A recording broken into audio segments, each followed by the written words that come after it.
Friends, कभी आपने सोचा है कि धरती पर इतनी भाषाएं हैं, इतने देश हैं, द्वीप हैं, महाद्वीप हैं, आदिवासी हैं, लेकिन अगर हम संख्याओं की बात करें तो केवल 10 ही संख्या सभी संस्कृतियों में, सभी देशों में प्रचलित है। इसका क्या कारण है? आइए इसका उत्तर हम खोजते हैं सनातन संस्कृति के प्रकाश में। हमारे ऋषियों ने बहुत सुंदर सांख्य शास्त्र दिया है, संख्याओं का शास्त्र। उसे मैं आज आपके साथ साझा कर रही हूँ। एक हैं वसुदेव, जो सब में व्याप्त हैं और सब में निवास करते हैं, जिनके अंदर सारी सृष्टियाँ निवास करती हैं। श्री कृष्ण, जिन्होंने बचपन में ही ब्रह्मांड घाट वो स्थान है जहाँ पर अपनी माँ यशोदा को अपने मुंह में करोड़ों ब्रह्मांड आकाश गंगाओं को तैरता हुआ दिखाया था। उन्हें हम परात्पर परम ब्रह्म भी कहते हैं। विज्ञान की भाषा में उनको एनर्जी भी कहते हैं। एनर्जी शक्ति या ऊर्जा जो अनंत रूपों में सब जगह विद्यमान है, जिसके रूप बदलते रहते हैं लेकिन जिसका कभी विनाश या संहार संभव नहीं होता है। दो हैं ऊर्जा के दो रूप, जड़ और चेतन। चेतन वो जो सांस लेते हैं, जन्म लेते हैं, जिनका शरीर बड़ा होता है और समय आने पर वो शरीर को त्याग देते हैं और उसमें से चेतन तत्व बाहर निकल जाता है। जड़ तो हैं जो मटीरियल वर्ड है, पहाड़ हैं, जिसको हम धातु भी कह सकते हैं, जिन चीज़ों में मोबिलिटी नहीं। हालांकि पेड़ पौधे ऐसे हैं जिनमें मोबिलिटी नहीं है, बट चेतन होते हैं क्योंकि उनके अंदर प्राण है। वो प्राण वायु के द्वारा संचालित होते हैं, फोटोसिंथेसिस करते हैं और प्राण शक्ति का निर्माण मनुष्यों के लिए करते हैं। तीन हैं गुण, सतोगुण, रजोगुण, तमोगुण, जिसके अनुसार हमारे तीन देवता हैं, ब्रह्मा, विष्णु, महेश। आप सब जानते हैं, एक का काम सृजन करना है, रचना करना है, दूसरे का पालन करना है और तीसरे का सृष्टि में जो अमंगलकारी चीज़ें हैं उनका संहार करना, उनको भंग करना है।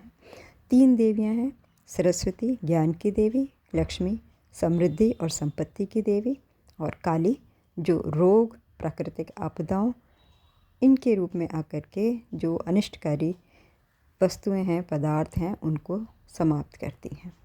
चार क्या हैं?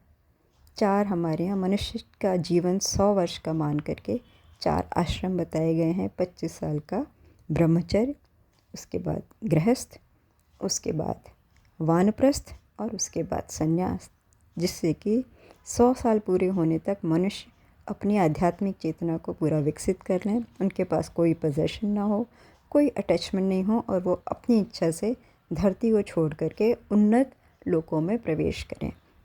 आप जानते हैं कि अभी हमारी जो आकाशगंगा है उसमें 3000 से अधिक सौरमंडल हैं, यानी कि हमारे सौरमंडल से विकसित सौरमंडल तो आकाशगंगा में ही हैं और अरबों खरबों आकाशगंगा ब्रह्मांड में हैं, बन भी रही हैं, मिट भी रही हैं। तो आत्मा का उद्देश्य अपने को आध्यात्मिक रूप से समृद्ध करना है, अटैचमेंट से ऊपर उठना है। चार युग हैं, कलयुग, द्वापर युग, त्रेता युग और कृतयुग या सतयुग। विष्णु नाभि ब्रह्मांड में एक बहुत ही डिवाइन प्लेस है जहाँ पर के महाविष्णु शयन करते हैं, जिनकी नाभि से ब्रह्मा जी निकलते हैं। हमारी मनुष्यों की धरती की 1000 चतुर्युगियाँ ब्रह्मा जी का एक दिन या मनुष्यों का एक कल्प होती हैं और इतनी ही ब्रह्मा जी की रात होती है। हमारी जो चतुर्युगियाँ हैं वो 24,000 साल की होती हैं।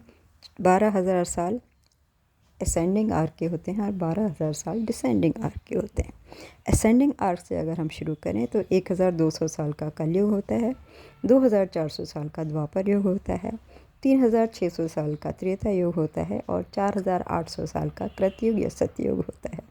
जैसे जैसे युग परिवर्तन होता जाता है, मनुष्यों की जो मस्तिष्क की क्षमताएं हैं वो बदलती जाती हैं। विज्ञान प्रकृति के रहस्य पता होते चलते हैं और सतयुग तक आते आते मनुष्य में ईश्वर के सारे गुण आ जाते हैं। वो प्रकृति के सभी रहस्यों को जानने लगते हैं, अपने संकल्प से कुछ भी प्रकट कर सकते हैं, अंतर्ध्यान हो सकते हैं और अपनी इच्छा के अनुसार, स्वतंत्र इच्छा के अनुसार कुछ भी करने के लिए वो पूरी तरह से सक्षम हो जाते हैं। 5 संख्या क्या है? मनुष्य के रूप में जो ईश्वर निवास करता है वो आत्मा से 5 तरह की करेंट्स, जिनको ऑरा इलेक्ट्रिसिटी का है, वो प्रवाहित करते हैं, जिन्हें हम पंच प्राण कहते हैं। प्राण, अपान, व्यान, समान और उदान। ये प्राण ही हमारे शरीर को बढ़ा करके उसको संचालित रखते हैं। जब प्राण निकल जाते हैं तो शरीर के अणु परमाणु सब प्रकृति वापस लेती है। हमारा अस्तित्व इस लोक में, इस आयाम में समाप्त हो जाता है। 5 ही हमारी ज्ञानेंद्रियां हैं, 5 ही कर्मेंद्रियां हैं, 5 उनकी तन्मात्राएं हैं, शब्द, स्पर्श, रूप, रस, गंध। मनुष्य इस असीमित सृष्टि में केवल 5 ही इंद्रियों के माध्यम से जो अनुभव करता है वही उसका संसार है, वही उसकी सृष्टि होती है। 6 क्या हैं? 6 ऋतुएं हैं। अगर 12 महीने हैं साल में तो 2-2 महीने की ये ऋतुएं होती हैं। बसंत, जबकि क्रिएशन होता है, पूरी सृष्टि में फूल खिलते हैं। उसके बाद ग्रीष्म ऋतु आती है जिसमें फूल फल बनने लगते हैं। उसके बाद वर्षा ऋतु आती है। वर्षा के बाद थोड़ी थोड़ी ठंड आ जाती है, पतझड़ शुरू हो जाता है, शरद आ जाता है। उसके बाद शीत, जिसमें ठिठुरन होती है, और शीत के बाद हेमंत होता है। इस प्रकार से धरती पर 6 ऋतुएं बराबर एक साइकिल में आती रहती हैं, जाती रहती हैं, जिससे पूरी सृष्टि में पेड़ पौधे जीव जंतु सृजन करते हैं, बड़े होते हैं, पकते हैं और फिर ढलते भी रहते हैं साइकिल से। 6 ही रस आयुर्वेद में हमारे यहाँ बताए गए हैं।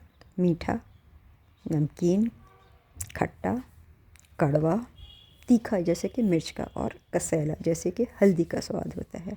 और भोजन में ये 6 रस होने से कभी कोई बीमारी नहीं होती है। इसलिए हमें आहार में 6 रसों का बराबर संतुलन बना करके ही अपना भोजन तैयार करना चाहिए, ग्रहण करना चाहिए, ताकि हम आरोग्य को प्राप्त करें, 100 वर्ष तक हेल्दी लाइफ लीड कर सकें।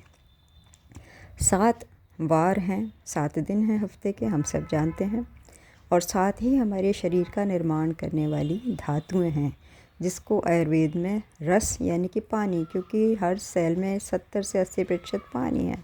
रस, रक्त, मांस, मेद यानी कि फैट, एडिपोज टिश्यूज, और अस्थि, मज्जा, और शुक्र जिसे स्पर्म कहते हैं। ये 7 धातुएं हैं, 7 वार हैं, और संगीत में 7 स्वर हैं, सा रे गा मा पा धा नी सा। 7 शरीर में ऊर्जा के केंद्र, 7 चक्र हैं। तो ये 7 संख्या का विज्ञान है। 8 क्या हैं? 8 हमारे यहाँ सिद्धियाँ बताई गई हैं। विज्ञान में अगर देखें तो किसी भी एटम के आउटर मोस्ट ऑर्बिट में अगर 8 इलेक्ट्रॉन्स होते हैं तभी वो स्थिर रह पाता है। और 8 इलेक्ट्रॉन प्राप्त करने के लिए ही वो दूसरे एटम्स के संग तरह तरह के बॉन्ड बनाता है। Electromagnetic bond, coordination bond and covalent bond. Covalent में बराबर संख्या के एटम्स, 4-4 एटम को वो साझा करते हैं। कोऑर्डिनेशन में जैसे कि किसी का 2 इलेक्ट्रॉन है, किसी का 6 इलेक्ट्रॉन है, वो मिल कर के जुड़ जाते हैं वो 2 परमाणु। और इलेक्ट्रोवैलेंट जो बॉन्ड होते हैं उसमें एक एटम अपना इलेक्ट्रॉन किसी को बाहर, अगर उसके पास 1 है तो दे देगा, किसी के पास 7 है तो वो ले लेगा, और उसमें चार्ज आ जाता है पॉजिटिव और नेगेटिव। तो 8 इलेक्ट्रॉन होने पर ही कोई एटम पृथ्वी पर, धरती पर स्थिर रह पाता है। उसे स्थिर रहने के लिए 8 इलेक्ट्रॉन्स की आवश्यकता पड़ती है। अध्यात्म में इनको 8 सिद्धियां कहा है, जो ध्यान साधना करने पर किसी को प्राप्त होती हैं, जिनके नाम हैं अणिमा, अणु के जितना अपने शरीर को छोटा करना। लघिमा मतलब छोटा, शरीर को छोटा कर लेना। गरिमा मतलब भारी कर लेना। महिमा मतलब अपने को विराट बना लेना, जो हम देवी देवताओं के विषय में सुनते हैं। प्राप्ति, अपनी इच्छा से कुछ भी पा लेना। प्राकाम्य, जो भी कामना है उसको प्रकट कर लेना। ईशित्व, ईश्वर की तरह कुछ भी सृष्टि कर लेना। और वशित्व, जिसे चाहें अपनी शक्ति से अपने वश में कर लेना। ये 8 सिद्धियां हमारे धर्म में बताई गई हैं। 9 ग्रह हैं, हम जानते हैं, जिनकी पूजा मंदिरों में होती है, जिनके अलग अलग विभाग हैं, अलग अलग अपने क्षेत्र हैं, जो मनुष्य की, धरती की सभी क्रियाकलापों को रिकॉर्ड भी करते हैं और उसका फल प्रदान करते हैं। वो सीसीटीवी की तरह से ब्रह्मांड में काम करते हैं। और जब मनुष्य आध्यात्मिक साधना करते हैं तो उनको 9 तरह की निधियाँ भी मिलती हैं, जिनके नाम मैं आपको बता रही हूँ। पद्म, महापद्म, नील, मुकुंद, नंद, मकर, कच्छप, शंख और खर्व। ये सब आध्यात्मिक प्रकार की शक्तियाँ हैं, क्षमताएं हैं, जो सिद्धों के पास होती हैं, साधारण मनुष्य के पास नहीं होती। 10 क्या हैं? 10 इस शरीर में, जिसमें सारे दिव्य शक्तियाँ और परमात्मा निवास करते हैं, जिसे हम मनुष्य कहते हैं, जिसको कहते हैं God created man in his own image. इसमें दशम द्वार कपाल में होता है। 9 ओपनिंग साधारण मनुष्य में होते हैं, लेकिन ध्यान साधना करने से दशम द्वार खुलता है। सुषुम्ना का जो एक सिरा बंद होता है उसको प्राणायाम से खोलते हैं और तभी हम उस लोक में प्रवेश करते हैं कि वापस इस धरती पर हमें नहीं आना पड़ता। मोक्ष की प्राप्ति हम लोग करते हैं। शरीर के 9 जो द्वार हैं वो जननेंद्रिय हैं, उत्सर्जनेंद्रिय हैं। 2 आँखें हैं, 2 कान हैं, 1 नाक है, 1 मुंह है, एक तीसरी आँख है। ठीक है, इस तरह से दशम द्वार 10 ओपनिंग इस मनुष्य के शरीर में संभव हैं और 10 ही हमारी जीवन यात्रा का अंत हो जाता है। आप सभी इसको समझ करके अपने जीवन को बेहतर बना सकते हैं और डिप्रेशन से, एंजाइटी से, फोबिया से, फियर से, जितने आजकल साइकोलॉजिकल डिसऑर्डर हैं उन सब से अपने को उबार कर ध्यान का नियमित अभ्यास करके अपनी आत्मा के प्रकाश से अपने जीवन को निरोग बना सकते हैं, हैप्पी हेल्दी बना सकते हैं, सोशली प्रोडक्टिव बना सकते हैं और एक कलेक्टिव कॉन्शियसनेस का हिस्सा बन सकते हैं। आपकी जीवन यात्रा शुभ हो, मंगलमय हो। बहुत बहुत धन्यवाद।